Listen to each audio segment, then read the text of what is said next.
There, however, is another mode, and it's a mode that until recently has not received really any attention at all in the NASA community, and the mode is not signals, but artifacts.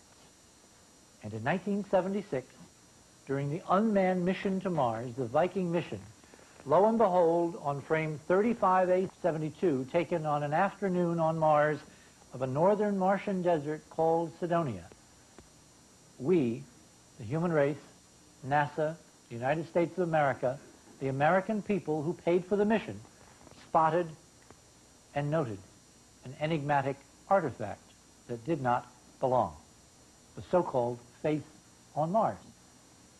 Now, many things have happened in the ensuing years, but I wanted to show you the original data to show you how far we have come, because, of course, the official response when this photograph was first presented to the media and to the world was that it was, in fact, a trick of light and shadow.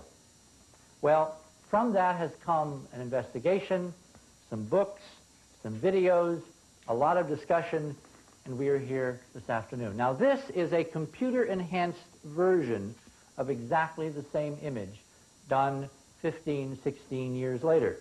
Notice the remarkable level of detail, cross lines on the forehead, scalloping on the left side here, the suggestion of teeth in the mouth, deep-set eyes. But again, if we only had one picture, we would never know if, as NASA has said consistently for 16 years, this was merely the most marvelous trick of erosion on the surface of any planet, or, in fact, was something else. For that, you require another set of data, such as this. This is now a second frame taken 35 days after the first frame.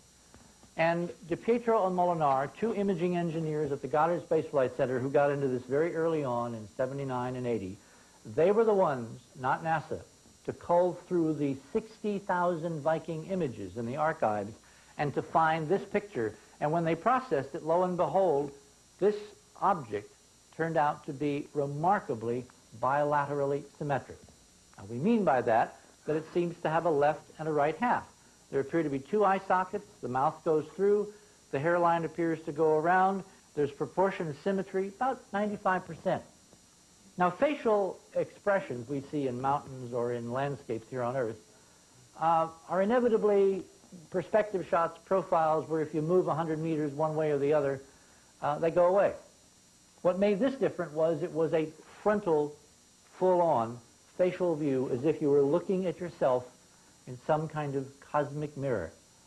And maybe that's a telling metaphor for exactly what this was intended to be, if and when we climbed up the ladder to spaceflight, journeyed across space to Mars, and looked down and saw it staring back. Time will tell.